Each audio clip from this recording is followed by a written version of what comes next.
My YouTube family, कैसे हैं आप सब। उम्मीद करती हूँ आप सब मज़े में होंगे और मैं भी मज़े में हूँ। आपका मेरे अपने यूट्यूब चैनल नमूज़ ब्लॉग में स्वागत है। आज का ब्लॉग बहुत ही महत्वपूर्ण है, तो प्लीज़ ब्लॉग को स्किप मत करिएगा और बहुत ही इन्फॉर्मेटिव जानकारी देने वाली हूँ आपको।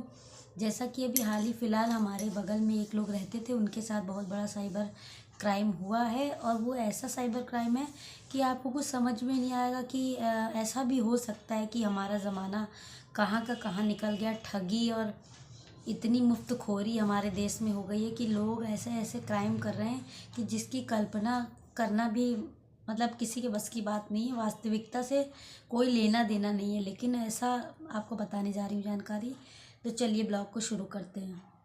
हमारे हाल ही फ़िलहाल में हमारे एक जानने वाले हैं, जिनके थ्रू हमें ये मालूम हुआ कि आजकल जो साइबर क्राइम अपराधी हैं वो नई तरीके का साइबर क्राइम कर रहे हैं। वो आपको एक कॉल करेंगे और आपकी सारी डिटेल उनको पहले से पता होगी और वो सारी डिटेल आपको बताएंगे, आपको डराएंगे, धमकाएंगे। और पुलिस वाला बन के, जैसे जज बन के, पुलिस वाला बन के, उसी के कपड़े में, उसी की वर्दी में, और सारे आपको डॉक्यूमेंटेशन भी दिखाएंगे कि वो जज हैं या वो इंस्पेक्टर हैं या वो दरोगा हैं, जो भी हैं। वो आपको वैसे डॉक्यूमेंट भी दिखाएंगे और आपको व्हाट्सएप पे भेजेंगे भी कि ऐसा ऐसा है करके, और आपको डराएंगे, धमकाएंगे और आपसे कहेंगे कि आपने ये वहाँ ड्रग्स माफिया का काम किया या कुछ किया है, आप इस चक्कर में फंस चुके हैं और यदि आप इससे बाहर निकलना चाहते हैं तो हमको 30,000 रुपये दीजिए, 30,000 रुपये दीजिए, 50,000 रुपये दीजिए, 1 लाख दीजिए। बहुत सी चीज़ों को आपको लालच देंगे। आप हड़बड़ा जाएंगे, घबरा जाएंगे कि ये मेरे साथ क्या हो रहा है, मैंने तो ऐसा कुछ किया भी नहीं हो। आप घबराहट में उनकी शक्ल देखेंगे, फ़ोटो देखेंगे, आप सोचेंगे सच में ये इंस्पेक्टर है। और वो आपके माता पिता, भाई बहन, हस्बैंड सबका नाम जानते होंगे। आपकी यूपीआई आईडी से लेकर आपका सारा डेटा उनके पास पहले अवेलेबल रहता है। तो आप घबराहट में सोचेंगे कि हाँ, क्या पता मेरे साथ ऐसा हो गया हो, चलो मैं इनको दे देती हूँ पैसा कि मेरे साथ ऐसा ना करें।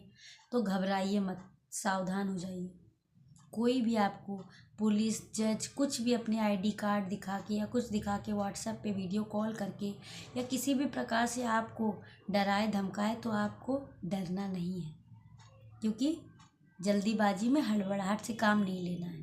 यदि आपको कोई इस प्रकार डरा रहा, धमका रहा है और आप एकदम, आपको कुछ समझ में नहीं आ रहा, जैसे हमारे बगल में उनके भैया को कुछ भी समझ में नहीं आया, उनको ड्रग्स माफिया के थ्रू दिल्ली पुलिस का नाम लगा के फ़ोन किया गया और उनको सारे आईडी कार्ड भी दिखाए गए कि हम दिल्ली पुलिस में हैं, ये है वो है। और वो बेचारे भैया इतना घबरा गए कि उन्होंने 35,000 उधार लेके उनको दिए, क्योंकि उनको सारी जानकारी दे दी गई थी कि उन्होंने कहाँ ट्रांजैक्शन किया, उनके पिताजी का क्या नाम है और उनके बैंक अकाउंट नंबर क्या है, दुनियादारी बहुत चीज़ें उनको बता दी गई। तो वो एकदम से शॉक्ड हो गए।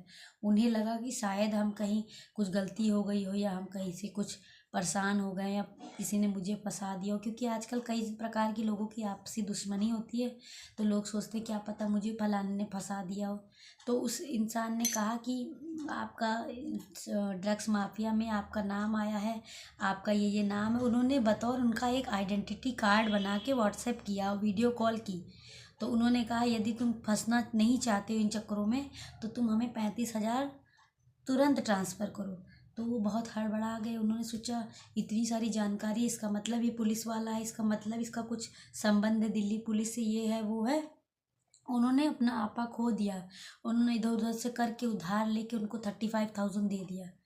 और 35,000 देने के बाद फिर उन्होंने अपनी सिस्टर को बताया रो रो के। तो उनकी सिस्टर ने मुझसे कहा, तब फिर मैंने उनको बताया, मैंने कहा आजकल ऐसा क्राइम चल रहा है और ऐसे साइबर अपराधियों के लिए तमाम मैसेजेस आते हैं कि अपना ओटीपी पिन शेयर मत करिए। बहुत सी ऐसी चीज़ें हैं।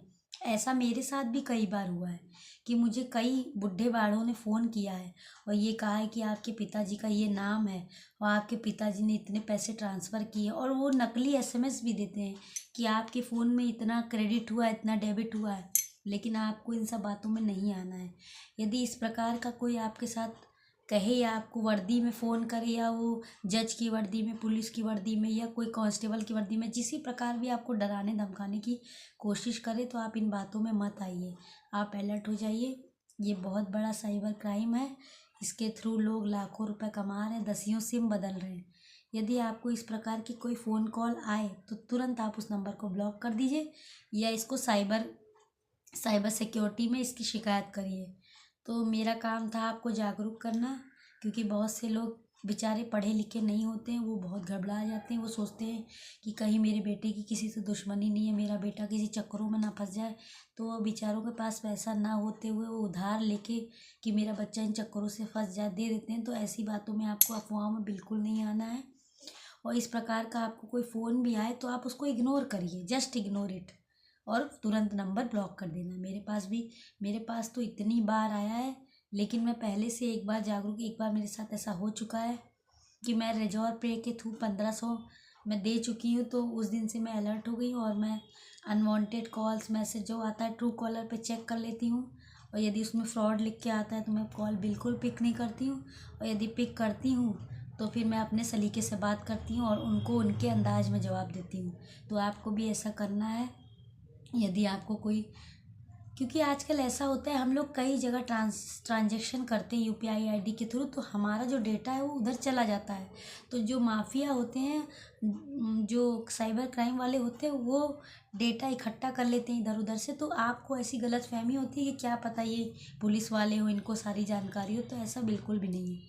यूपीआई आईडी के थ्रू लोग आपका नाम जान सकते हैं, काफ़ी चीज़ें जान सकते हैं, आपकी ट्रांजैक्शन हिस्ट्री जान सकते हैं, काफ़ी चीज़ें जान सकते हैं।